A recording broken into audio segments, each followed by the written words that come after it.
I recognize Representative McCormick from Georgia. Doctor? Thank you, Mr. Chair.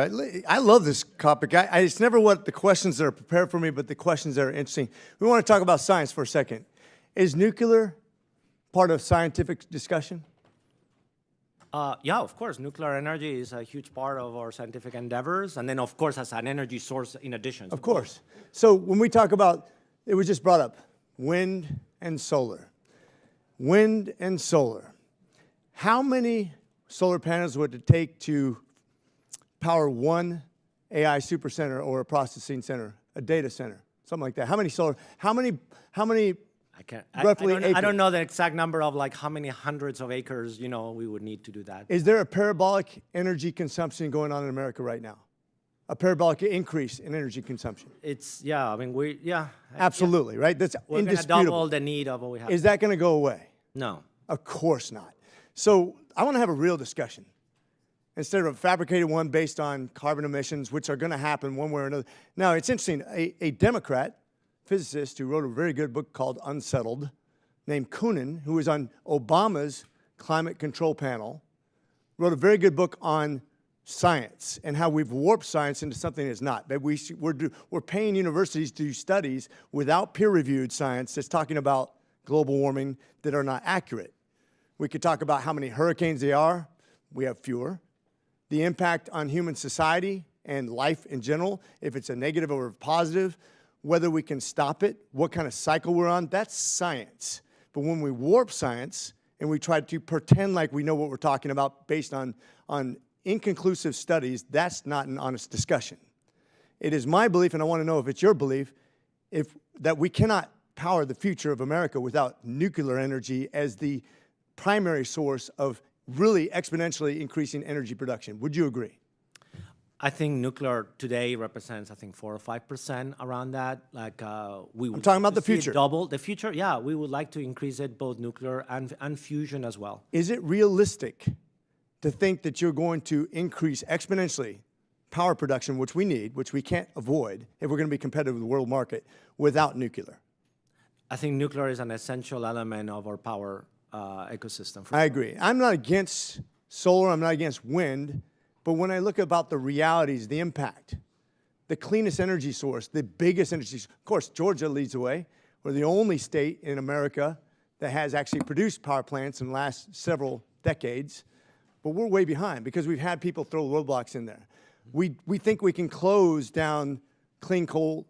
We can close down natural gas. We can do other things that are somehow or another we're going to get down to living in teepees and cooking our fires somehow without even burning wood to produce energy. It just doesn't make sense. I want to have a reality check on this. I think modular reactors, the security, plugging in old nuclear-powered ships into the grid instead of scuttling them.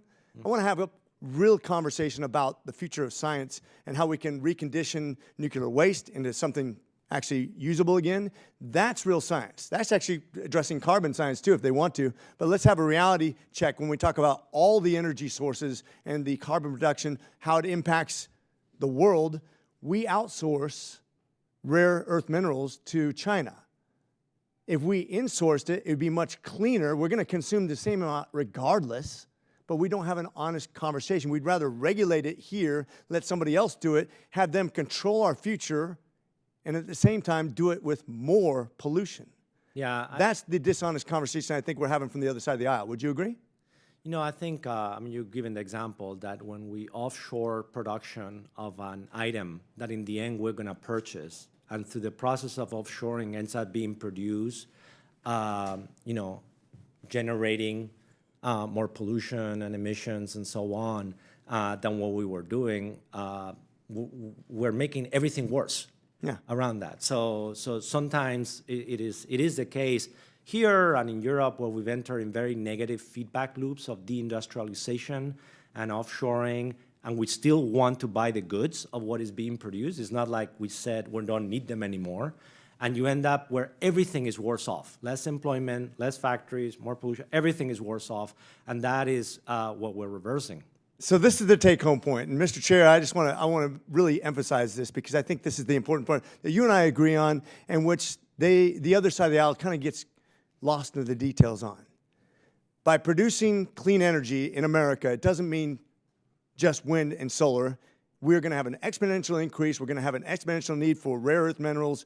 And the fact that we outsource that to other countries, put our destiny in their control, actually increases pollution, increases carbon imprint, and actually has nothing to do with science. And in actuality, we've already done the science on this. We know that all the carbon and all the transportation, planes, trains, automobiles, ships combined is about 0.00017% of the atmosphere.